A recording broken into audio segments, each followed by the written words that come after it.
क्या आपने ये गाना सुना है? पगड़ी संभाल जट्टा पगड़ी संभाल गोए।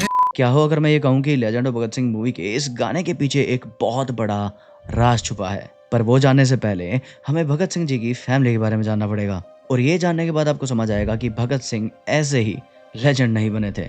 शुरू करते हैं उनके दादाजी से। अर्जुन सिंह पंजाब में पहले सिखों में से एक जो आर्य समाज से जुड़े और इतने सीरियस थे कि उन्होंने एक पैम्फलेट जारी किया जिसमें उन्होंने दर्शाया कि सिख गुरु स्वयं वैदिक परंपरा को रिस्पेक्ट देते थे। और फिर उन्होंने गुरु ग्रंथ साहिब और वेदों के 700 ऐसे वर्सेस ढूंढे जो सिमिलर थे। 700 और दलीलों में प्रेजेंट करके दिखाया कि दोनों ग्रंथ इक्वली सेक्रेड हैं।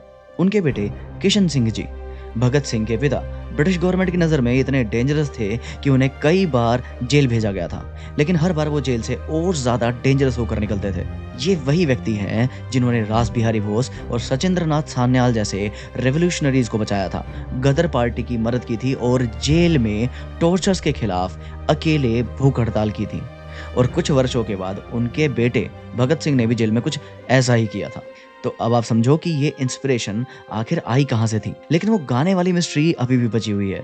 इसके लिए जानते हैं भगत सिंह के चाचा जी को, अजीत सिंह जी को, जिनके बारे में बाल गंगाधर तिलक ने इम्प्लाई किया था कि ये व्यक्ति एक दिन इस देश का स्टेट्समैन बनेगा।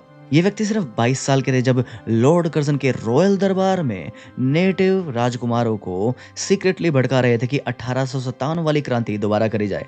1907 में इन्होंने पगड़ी संभाल जट्टा मूवमेंट ऑर्गेनाइज की और इनकी आवाज में इतनी आग थी कि कैंटोनमेंट के ब्रिटिश सोल्जर भी चुपचाप इन्हें सुनने आते थे। ब्रिटिश गवर्नमेंट इनसे इतना डरने लगी थी कि लाला लाजपत राय के साथ इन्हें मैंडले फोर्ट में बंद कर दिया गया।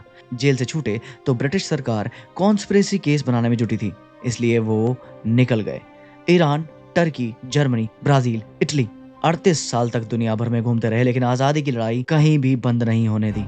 15 अगस्त 1947 को भारत स्वतंत्र हुआ और अजीत सिंह ने 16 अगस्त 1947 को अपनी आखिरी सांस ली, ठीक एक दिन बाद, जैसे उनका काम पूरा हो गया था। ये था भगत सिंह का परिवार, वो परिवार जो रेवोल्यूशनरी से भरा पड़ा था, जिनके दादाजी वेदों और गुरु ग्रंथ साहिब में पैरेलल खोजते थे। आज कुछ लोग इनकी फोटो लगा के रेंटेड एथीस्ट बने घूमते हैं। इनसे वे लोग त्याग, समर्पण, राष्ट्रभक्ति नहीं सीखते, रादर बस इतना ही सीखते हैं कि वो नास्तिक थे। इस पर आपका क्या विचार है?